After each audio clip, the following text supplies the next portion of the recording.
stealing babies, but you can see it's all over the place. All over the place. Here's a map. It's not a very clear map, but a map of where this happens. And it's everywhere. Everywhere. In Central Europe, Central Western Europe. Where do you see it not happening very often? Spain, interesting. And Italy, how interesting. Why doesn't it happen in Italy? Because the popes won't have any of this shit. Because it's not, at the moment it's raised, and it was often raised by the masses or by a local bishop or a local priest or just local masses. There was no one to quash it. But in Italy, where you have proximity to the Pope would say, what the fuck are you talking about? There's no evidence for that. That's nonsense.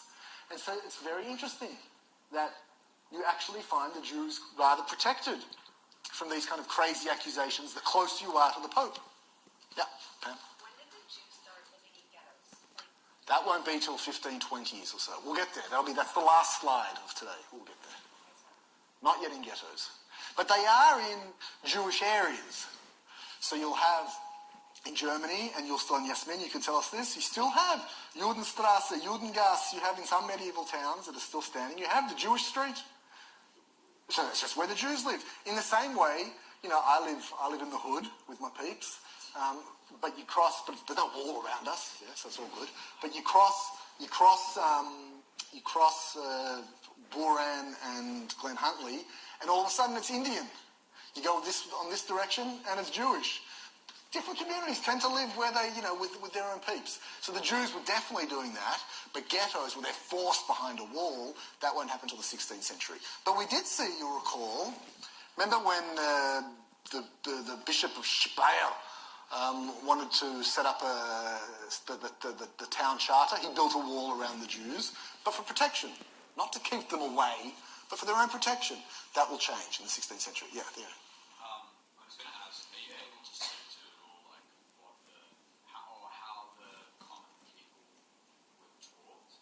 We'll get to that in a moment, yeah. Make sure I come back to that. Actually, we will come back to that. Yeah. This whole period we're talking about, we've been talking about since the start of the lecture, were some Jews still intermingling with the Christians? Yeah, of course. Okay. Of course. Yeah. Of course. We'll see in a moment. One of the reasons the Pope says the Jews better start wearing different clothing is because the Jew and the non-Jew look exactly the same. And the non-Jews and the Jews are having a bit of waka waka waka waka, and we don't want any of that. So we better make sure everyone knows what they look like. So in addition to the blood libel, which is the accusation that Jews are hunting Christian babies to take out their blood to make matzah, the unleavened bread, we also have accusations of desecration of the host. The host, Catholics. Who's a good Catholic? Good Catholic? Nice. Tell me about the host.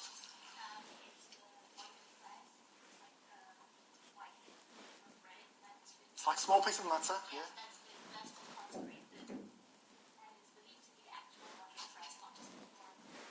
This is the key.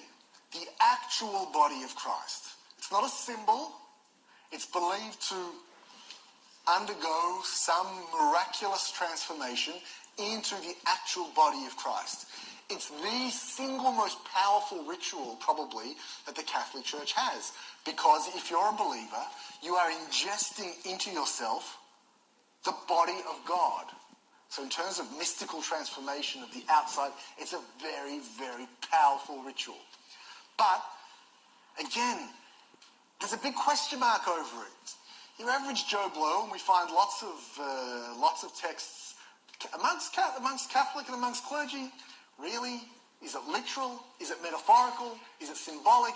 Doubts about the literal nature of the wafer seem to surface in this period, and it coincides with accusations that Jews believe what the Catholics are themselves questioning. So the Catholics themselves are starting to question, is it literal, is it not literal? The Jews know that it is in fact the body of Christ, and because the Jews enjoy to kill a good Jesus, they are going into churches, stealing wafers, taking them home, having parties, and killing Jesus anew. So we're laughing, and it's good that we laugh. It's good that we laugh because it's a bit silly. It's a bit silly. But again, these accusations were followed by mass murder, often the decimation of entire communities. Remember, we're dealing with small communities, a community of 200 Jewish families, let's say, in a town of 10,000 non-Jews, 200 Jewish families, let's say. It's enough for someone to say, they stole the host. Next day, they're all dead. So this is anti-Semitism, because this never was.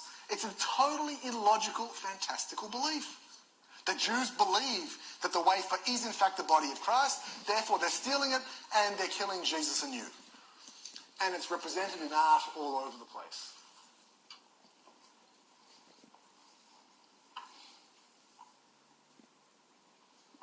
Again, another one here, lowering the wafer into because we know that it really is the body of Jesus, so we put it in a pot and we lower it into the fire.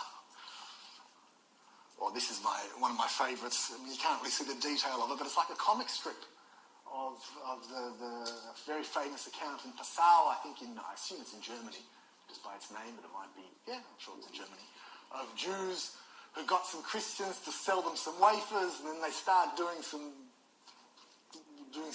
voodoo on the wafer, and are then executed, and the Christians who sold to them are then executed, and the Jews kicked out of town.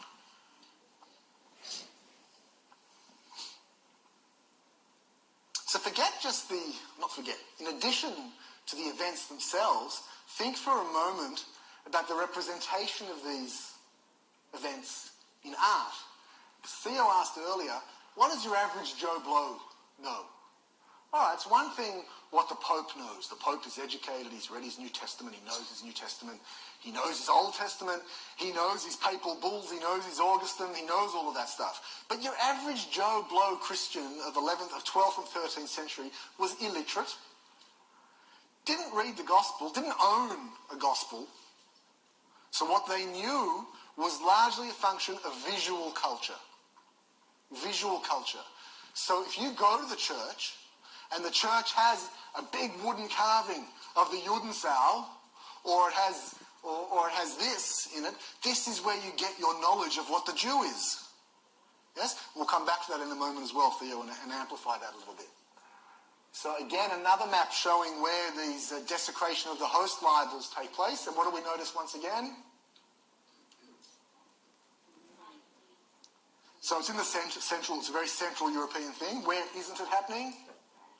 France, it tends not to, even though we have blood libels in France, but we don't have desecration of the host that we know of. But where is it not happening? Italy, again. Again. Because the Pope is not having a bar of it.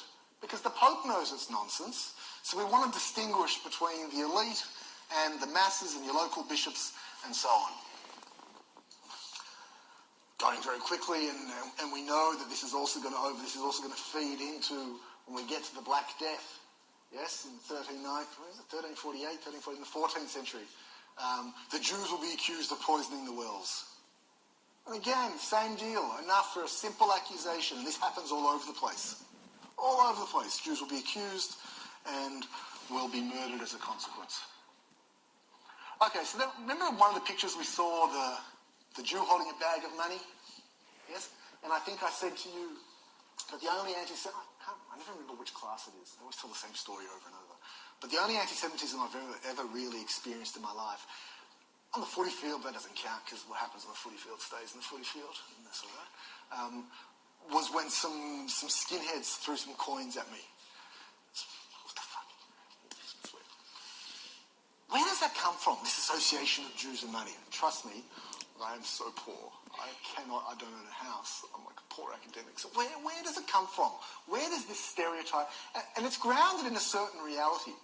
It's grounded in a reality of what happens in the 11th and 12th centuries. And it's grounded in a reality which really only lasted a couple of hundred years, where Jews did play the role of moneylender. I think I made the point last week that back then they called it money lending. Today we call it banking. So that has a very different vibe, yes? But the idea is as follows. Up until this period, up until the 11th century, Jews were not associated one bit with money. Yes, with trade, international trade, and they had a monopoly on international trade of fine goods, most definitely. But they weren't associated with money in any way, shape or form. Something dramatically changes in the 12th and 13th centuries especially.